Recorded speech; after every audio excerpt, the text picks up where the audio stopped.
The aged care sector is on the cusp of some fundamental reforms to the way we provide our services and what consumers are expecting from us as service providers. The Productivity Commission has made a raft of recommendations which the federal government is currently considering. And as a sector, we are working hard to encourage the federal government to make an announcement in the May budget this year about what the reform process will look like and where the staging will go over the next 3 to 5 or 7 years. For us at ECH, it was important that we actually had a leadership team right through the organisation that could respond to the needs of a changing environment. If you think about how consumers engage with aged care service providers, part of the reform process is to give the consumers greater choice and greater flexibility on how they engage with service providers and who they choose to have those services from.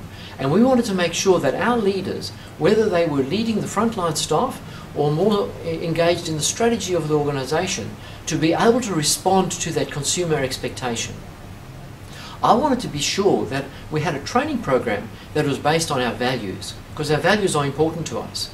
And I also wanted to be principles based, because I wanted to know that no matter where our leaders were working in the organisation, the same principles would be consistently applied, and I could rest comfortably knowing that those principles are based on our values.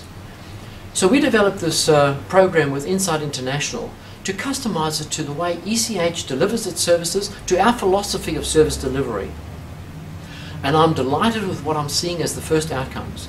We've put over 30 people in our senior leadership group through the course, and they've completed.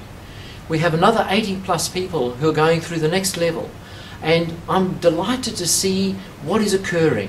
There's a vibrancy in the organisation. There's an enthusiasm to be more involved, not just leaders where they work every day, but to be involved across the organisation. And we are working now to have some task groups set up so that we can use that energy, that vibrancy, for the benefit of our residents and our clients, who are the core reason of why we are here.